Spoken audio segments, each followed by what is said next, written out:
नमस्कार। प्रभा चिंतन में आपका स्वागत है। आज सुनिए यशपाल की लिखी कहानी करवा का व्रत। कन्हैयालाल अपने दफ्तर के हमजोलियों और मित्रों से 2-3 बरस बड़ा ही था, परंतु विवाह उसका उन लोगों के बाद हुआ। उसके बहुत अनुरोध करने पर भी साहब ने उसे ब्याह के लिए सप्ताह भर से अधिक छुट्टी ना दी थी। लौटा तो उसके अतरंग मित्रों ने भी उससे वही प्रश्न पूछे जो प्रायः ऐसे अवसर पर दूसरों से पूछे जाते हैं, और फिर वही परामर्श उसे दिए गए जो अनुभवी लोग नवविवाहितों को दिया करते हैं। हेमराज को कन्हैयालाल समझदार मानता था। हेमराज ने समझाया, बहू को प्यार तो करना ही चाहिए, पर प्यार से उसे बिगाड़ देना या सिर चढ़ा लेना भी ठीक नहीं। औरत सर्कस हो जाती है तो आदमी को उम्र भर जोरू का गुलाम ही बना रहना पड़ता है। उसकी जरूरतें पूरी करो, पर रखो अपने काबू में। मारपीट बुरी बात है, पर यह भी नहीं कि औरत को मर्द का डर ही ना रहे। डर उसे जरूर रहना चाहिए। मारे नहीं तो कम से कम गुर्रा तो जरूर दें। 3 बात उसकी मानो तो 1 में ना भी कर दो। यह ना समझ ले कि जो चाहे कर या करा सकती है। उसे तुम्हारी खुशी नाराजगी की परवाह रहे। हमारे साहब जैसा हाल ना हो जाए। मैं तो देखकर हैरान रह गया।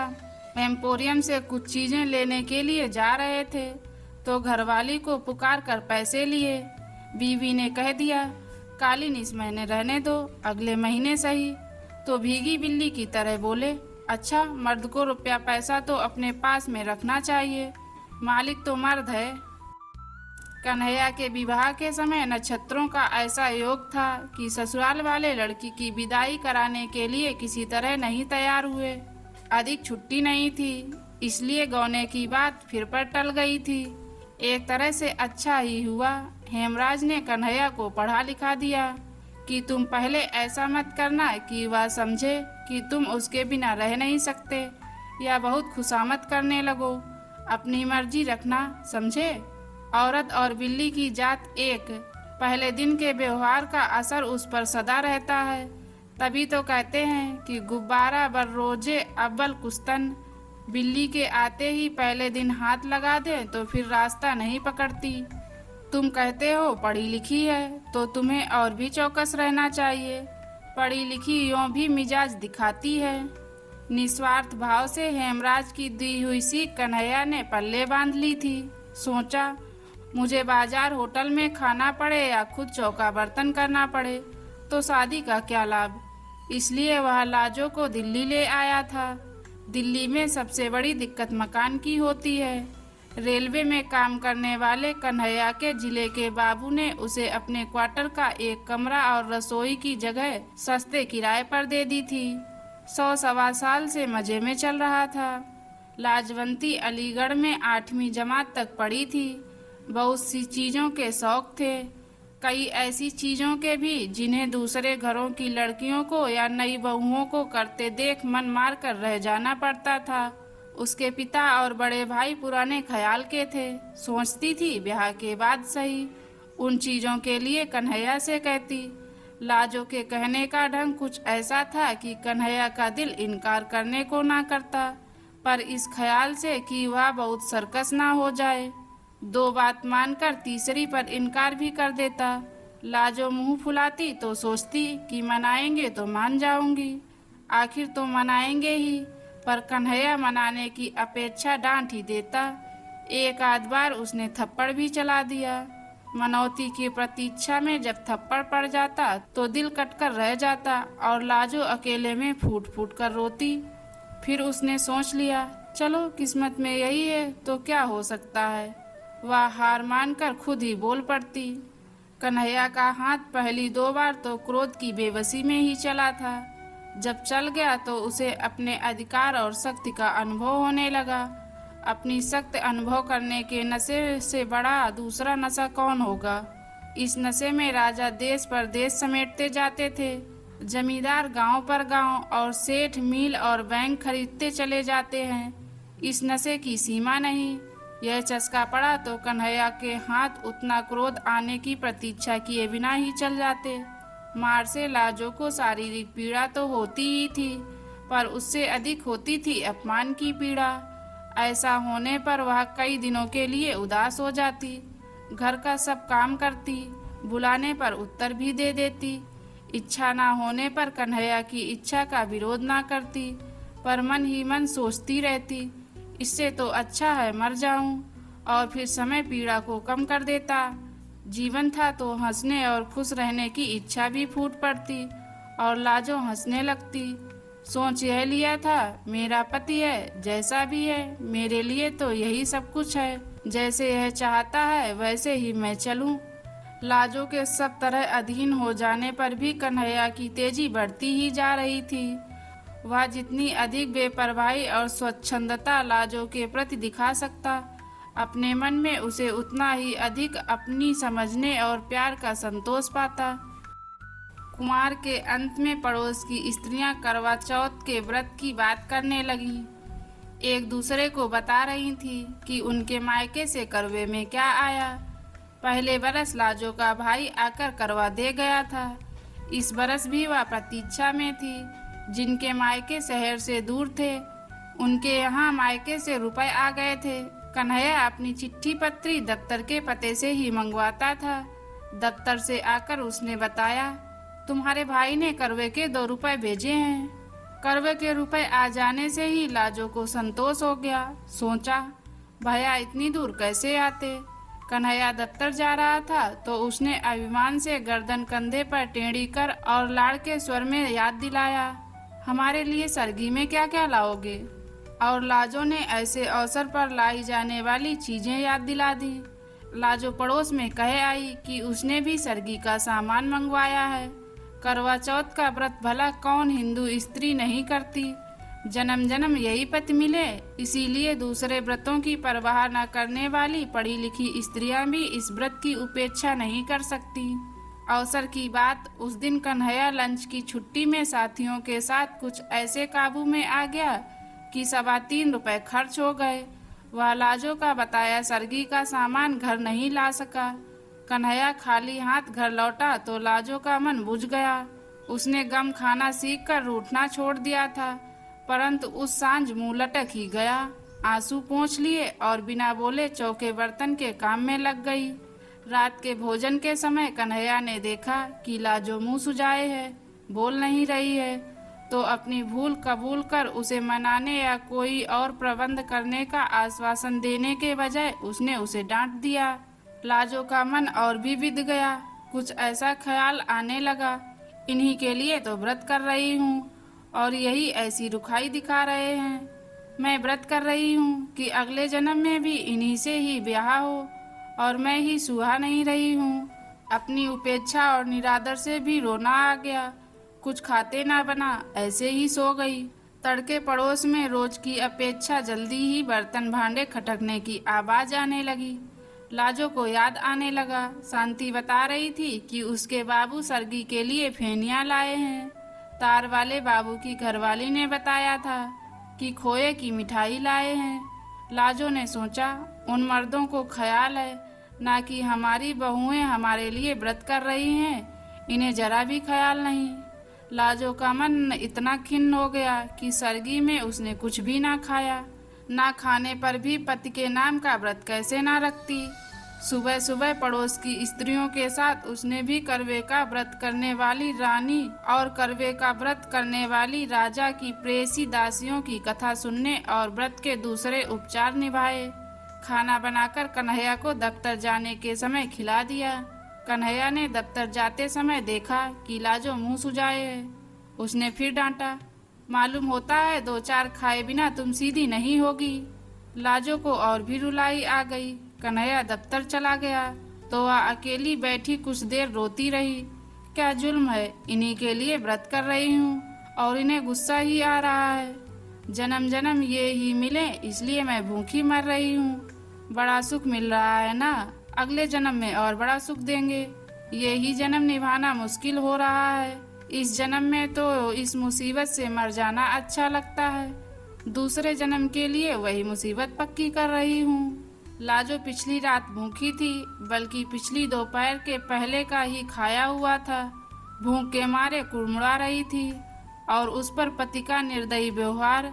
जन्म जन्म, कितने जन्म तक उसे ऐसा व्यवहार ही सहना पड़ेगा। सोचकर लाजो का मन डूबने लगा। सिर में दर्द होने लगा तो वह धोती के आंचल सिर बांधकर खाट पर लेटने लगी तो झिझक गई। करवे के दिन बान पर नहीं लेटा या बैठा जाता, वह दीवार के साथ फर्श पर ही लेट रही। लाजो को पड़ोसिनों की पुकार सुनाई दी। वे उसे बुलाने आई थी। करवा चौथ का व्रत होने के कारण सभी स्त्रियां उपवास करके भी प्रसन्न थीं। आज करवे के कारण नित्य की तरह दोपहर के समय सीने पिरोने, काटने बुनने का काम नहीं किया जा सकता था। करवे के दिन सुई, सलाई और चरखा छुआ नहीं जाता। काज से छुट्टी थी और विनोद के लिए ताश या जुए की बैठक जमाने का उपक्रम हो रहा था। वे लाजो को भी उसी के लिए बुलाने आई थी। सिर दर्द और मन के दुख के कारण लाजो जा नहीं सकी। सिर दर्द और बदन टूटने की बात कहकर वह टाल गई और फिर सोचने लगी, ये सब तो सुबह सरगी खाए हुए हैं, जान तो मेरी ही निकल रही है। फिर अपने दुखी जीवन के कारण मर जाने का ख्याल आया और कल्पना करने लगी कि करवा चौथ के दिन उपवास किए किए मर जाएं तो इस पुण्य से जरूर ही यही पति अगले जन्म में मिले। लाजो की कल्पना बावली हो उठी। वह सोचने लगी, मैं मर जाऊं तो इनका क्या है, और ब्याह कर लेंगे। जो आएगी वह भी करवा चौथ का व्रत करेगी। अगले जन्म में दोनों का इन्हीं से ब्याह होगा, हम सौतें बनेंगी। सौत का ख्याल उसे और भी बुरा लगा। फिर अपने आप समाधान हो गया, नहीं, पहले मुझसे ब्याह होगा, मैं मर जाऊंगी तो दूसरी से होगा। अपने उपवास से इतने भयंकर परिणाम की चिंता से मन अधीर हो उठा। भूख अलग व्याकुल किए थी। उसने सोचा, क्यों मैं अपना अगला जन्म भी बर्बाद करूं। भूख के कारण शरीर निढाल होने पर भी खाने को मन नहीं हो रहा था, परंतु उपवास के परिणाम की कल्पना से मन क्रोध से जल उठा। वह उठ खड़ी हुई। कन्हैया लाल के लिए उसने सुबह जो खाना बनाया था उसमें से 2 रोटियां बची कटोरदान में पड़ी थीं। लाजो उठी और उपवास के फल से बचने के लिए उसने मन को बस में कर 1 रोटी रूखी ही खा ली और 1 गिलास पानी पीकर फिर लेट गई। मन बहुत खिन्न था। कभी सोचती, ठीक ही तो किया, अपना अगला जन्म क्यों बर्बाद करूं। ऐसे पड़े पड़े झपकी आ गई। कमरे के किवाड़ पर धम धम सुनकर लाजो ने देखा, रोशनदान से प्रकाश की जगह अंधकार भीतर आ रहा था। समझ गई दफ्तर से लौटे हैं। उसने किवाड़ खोले और चुपचाप एक ओर हट गई। कन्हैया लाल ने क्रोध से उसकी तरफ देखा। अभी तक पारा नहीं उतरा, मालूम होता है झाड़े बिना नहीं उतरेगा। लाजो के दुखे हुए दिल पर और चोट पड़ी और पीड़ा क्रोध में बदल गई। कुछ उत्तर ना देकर घूमकर फिर दीवार के सहारे फर्श पर बैठ गई। कन्हैया लाल का गुस्सा भी उबल पड़ा। यह अकड़ है, आज तुझे ठीक कर ही दूं, उसने कहा और लाजो को वहां से पकड़ खींचकर गिराते हुए 2 थप्पड़ पूरे हाथ के जोर से ताबड़तोड़ जड़ दिए और हाँफते हुए लात उठाकर कहा, और मिजाज दिखा, खड़ी हो सीधी। लाजो का क्रोध भी सीमा पार कर चुका था। खींची जाने पर भी फर्श से ना उठी और मार खाने के लिए तैयार हो उसने चिल्लाकर कहा, मार ले, जान से मार डाल, पीछा छूटे, आज ही तो मारेगा। कौन मैंने व्रत रखा है तेरे लिए जो जन्म जन्म मार खाऊंगी। मार डाल। कन्हैयालाल का लात मारने के लिए उठा पांव अधर में ही रुक गया। लाजो का हाथ उसके हाथ से छूट गया। वह स्तब्ध रह गया।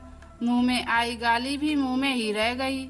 ऐसे जान पड़ा कि अंधेरे में कुत्ते के धोखे जिस जानवर को मार बैठा था उसकी गुर्राहट से जाना कि वह शेर था। या लाजो को डांट और मार सकने का अधिकार एक ही भ्रम था। कुछ क्षण वह हाँफता हुआ खड़ा सोचता रहा और फिर खाट पर बैठकर चिंता में डूब गया। लाजो फर्श पर पड़ी रो रही थी। उस ओर देखने का साहस कन्हैयालाल को ना हो रहा था। वह उठा और बाहर चला गया। लाजो फर्श पर पड़ी फूट फूट रोती रही। जब आध घंटे भर रो चुकी तो उठी। चूल्हा जलाकर कम से कम कन्हैया के लिए खाना तो बनाना ही था। बड़े बेमन उसने खाना बनाया। बना चुकी तब भी कन्हैयालाल लौटा नहीं था। लाजो ने खाना ढक दिया और कमरे के किवाड़ उड़काकर फिर फर्श पर लेट गई। यही सोच रही थी, क्या मुसीबत है जिंदगी, यही झेलना था तो पैदा ही क्यों हुई थी। मैंने क्या किया था जो मारने लगे। किवाड़ों के खुलने का शब्द सुनाई दिया। वह उठने के लिए आंसुओं से भीगे चेहरे को आंचल से पोंछने लगी। कन्हैयालाल ने आते ही एक नज़र उसकी ओर डाली। उसे पुकारे बिना ही वह दीवार के साथ बिछाई चटाई पर चुपचाप बैठ गया। कन्हैयालाल का ऐसे चुप बैठ जाना नई बात थी, पर लाजो गुस्से में कुछ न बोल रसोई में चली गई। आसन डाल, थाली कटोरी रख, खाना परोस दिया और लोटे में पानी लेकर हाथ धुलाने के लिए खड़ी थी। जब 5 मिनट हो गए और कन्हैयालाल नहीं आया तो उसे पुकारना ही पड़ा। खाना परस दिया है। कन्हैयालाल आया तो हाथ नल से धोकर झाड़ते हुए भीतर आया। अब तक हाथ धुलने के लिए लाजो ही उठकर पानी देती थी। कन्हैयालाल 2 ही रोटी खाकर उठ गया। लाजो और देने लगी तो उसने कह दिया, और नहीं चाहिए। कन्हैयालाल खाकर उठा तो रोज की तरह हाथ धुलाने के लिए ना कहकर नल की ओर चला गया। लाजो मन मार कर स्वयं खाने बैठी तो देखा कि कद्दू की तरकारी बिल्कुल कड़वी हो रही थी। मन की अवस्था ठीक न होने से हल्दी नमक 2 बार पड़ गया था। बड़ी लज्जा अनुभव हुई। हाय, इन्होंने कुछ कहा भी नहीं, यह तो जरा कम ज़्यादा हो जाने पर डांट देते थे। लाजो से दुख में खाया नहीं गया। यूं ही कुल्लाकर हाथ धोकर इधर आई कि बिस्तर ठीक कर दें। चौका फिर समेट देखा तो कन्हैयालाल स्वयं ही बिस्तर झाड़कर बिछा रहा था। लाजो जिस दिन से इस घर में आई थी ऐसा कभी नहीं हुआ था। लाजो ने शर्माकर कहा, मैं आ गई, रहने दो, किए देती हूँ, और पति के हाथ से दरी चादर पकड़ ली। लाजो बिस्तर ठीक करने लगी तो कन्हैयालाल दूसरी ओर से मदद करता रहा। फिर लाजो को संबोधित किया, तुमने कुछ नहीं खाया, कद्दू में नमक ज़्यादा हो गया है। सुबह और पिछली रात भी तुमने कुछ नहीं खाया था। ठहरो, मैं तुम्हारे लिए दूध ले आता हूँ। लाजो के प्रति इतनी चिंता कन्हैयालाल ने कभी नहीं दिखाई थी, जरूरत भी नहीं समझी थी। लाजो को उसने चीज समझा था। आज वह ऐसे बात कर रहा था जैसे लाजो भी इंसान हो, उसका भी ख्याल किया जाना चाहिए। लाजो को शर्म तो आ रही थी पर अच्छा भी लग रहा था। उसी रात से कन्हैयालाल के व्यवहार में एक नरमी सी आ गई। कड़े बोल की तो बात क्या, बल्कि एक झिझक सी हर बात में, जैसे लाजो के किसी बात के बुरा मान जाने या नाराज हो जाने की आशंका हो। कोई काम अधूरा देखता तो स्वयं करने लगता। लाजो को मलेरिया बुखार आ गया तो उसने उसे चौके के समीप नहीं जाने दिया। बर्तन भी खुद साफ किए। कई दिन तो लाजो को बड़ी उलझन और शर्म महसूस हुई, पर फिर पति पर और अधिक प्यार आने लगा। जहाँ तक बन पड़ता घर का काम उसे नहीं करने देती। यह काम करते मर्द अच्छे नहीं लगते। उन लोगों का जीवन कुछ दूसरी ही तरह का हो गया। लाजो खाने के लिए पुकारती तो कन्हैया जिद करता, तुम सब बना लो, फिर साथ बैठकर खाएंगे। कन्हैया पहले कोई पत्रिका या पुस्तक लाता था तो अकेले मन ही मन पढ़ा करता था। अब लाजो को सुनाकर पढ़ता या खुद सुन लेता। यह भी पूछ लेता, तुम्हें नींद तो नहीं आ रही। साल बीतते मालूम ना हुआ। फिर करवा चौथ का व्रत आ गया। जाने क्यों लाजो के भाई का मनी आर्डर करवे के लिए ना पहुंचा था। करवा चौथ के पहले दिन कन्हैयालाल दफ्तर जा रहा था। लाजो ने खिन्नता और लज्जा से कहा, भैया करवा भेजना शायद भूल गए। कन्हैया ने सांत्वना के स्वर में कहा, तो क्या हुआ, उन्होंने जरूर भेजा होगा। डाक खाने वालों का हाल आजकल बुरा है, शायद आज आ जाए या और 2 दिन बाद आए। डाक खाने वाले आजकल मनी आर्डर के 15-15 दिन लगा देते हैं। तुम व्रत उपवास के झगड़े में मत पड़ना, तबीयत खराब हो जाती है। यूँ कुछ मंगाना ही है तो बता दो, लेते आएंगे। पर व्रत उपवास से क्या होता है, सब ढकोसले हैं। वाह, यह कैसे हो सकता है, हम तो जरूर रखेंगे व्रत। भैया ने करवा नहीं भेजा ना सही, बात तो व्रत की है, करवे की थोड़े ही। लाजो ने बेपरवाही से कहा। संध्या समय कन्हैयालाल आया तो रूमाल में बंधी छोटी गांठ लाजो को थमाकर बोला, लो फेनी तो मैं ले आया हूँ, पर व्रत के झगड़े में ना पड़ना। लाजो ने मुस्कुराकर रुमाल लेकर अलमारी में रख दिया। अगले दिन लाजो ने समय पर खाना तैयार कर कन्हैया को रसोई से पुकारा। आओ, खाना परस दिया है। कन्हैया ने जाकर देखा, खाना एक ही आदमी के लिए परोसा था। और तुम? उसने लाजो की ओर देखा। वह, मेरा तो व्रत है, सुबह सरगी भी खा ली। तुम अभी सो रहे थे? लाजो ने मुस्कुराकर प्यार से बताया। यह बात तो हमारा भी व्रत रहा। आसन से उठते हुए कन्हैया ने कहा। लाजो ने पति का हाथ पकड़कर रोकते हुए समझाया। क्या पागल हो? कहीं मर्द भी करवा चौथ का व्रत रखते हैं? तुमने सरगी कहाँ खाई? नहीं नहीं, यह कैसे हो सकता है? कन्हैया नहीं माना। तुम्हें अगले जन्म में मेरी जरूरत है, तो क्या मुझे तुम्हारी नहीं? या तुम भी व्रत ना रखो आज? लाजो पति की ओर कतार आंखों से देखती हार मान गई। पति के उपाय से दफ्तर जाने पर उसका हृदय गर्व से फूला नहीं समा रहा था।